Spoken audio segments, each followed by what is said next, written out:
Hello, I'm Scott Wrighton, and it's my pleasure to serve as Decatur City Manager and to bring you these weekly updates from your city government. On the COVID front, I think it's good news. The current positivity rate for Region 6 is 2.3%, and the positivity rate here in Macon County has now dipped to 1.3%.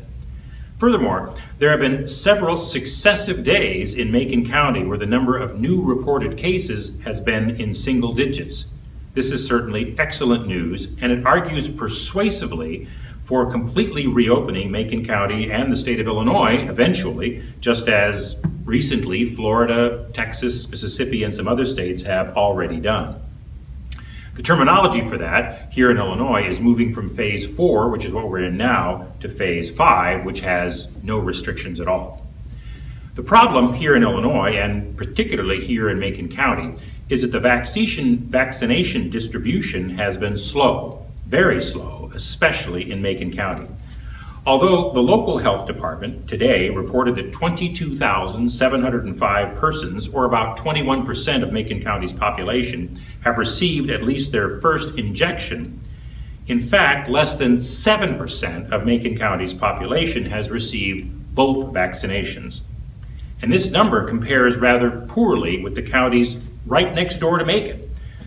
The city, the health department, and all of our local health providers are certainly willing and able to mobilize rapidly to manage any kind of mass vaccination that might be required.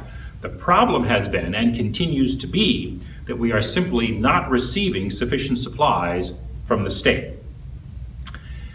Given the harmful effects of extended lockdowns, it is reasonable to anticipate that phase 5 openings could happen soon, at least as soon as vaccination rates rise.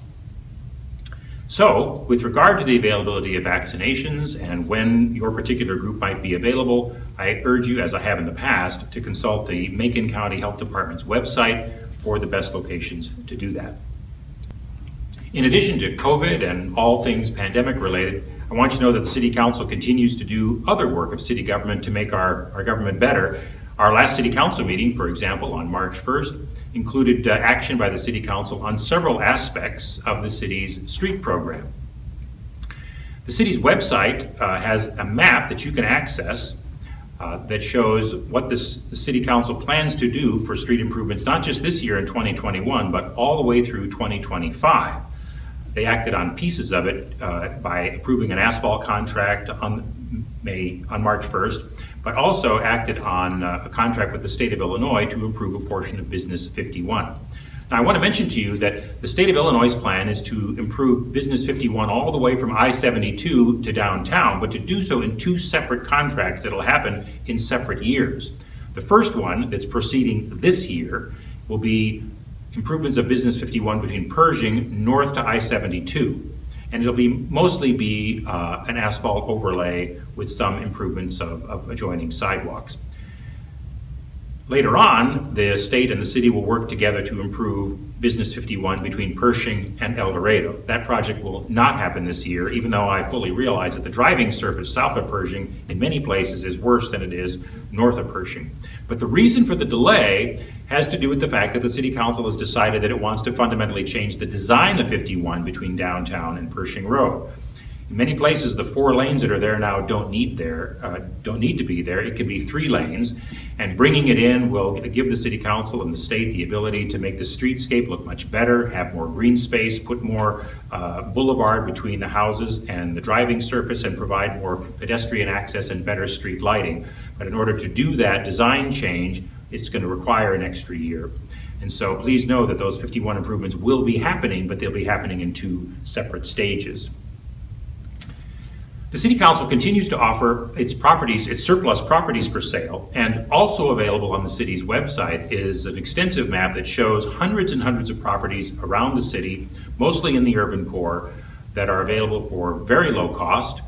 And the City Council has also worked hard to make sure that the historic obstacles to using the property and acquiring these properties have been eliminated for the most part, so that you can use it as any kind of reasonable extension of your residential property. You can fence it and even acquire multiple sites for potentially a business. And if one of the sites, one of the properties that are on that map is of interest to you, then please give us a call here at the city offices.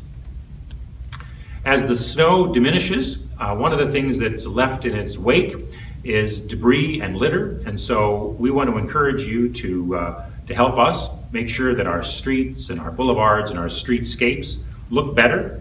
Beautify Decatur will be doing some tree planting later this year, and their traditional emphasis has been on litter removal and beautification of streetscapes.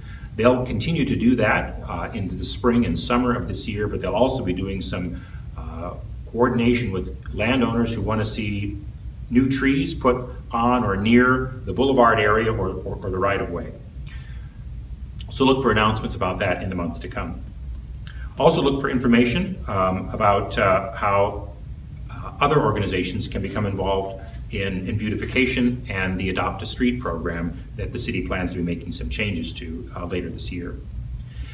Thanks for checking out the city's weekly videos. Please tell your friends about them, and feel free to forward these videos or send a link to anyone that you think might be interested. And as I've said to you before, thanks for all that you do to help us, one step at a time, make Decatur better.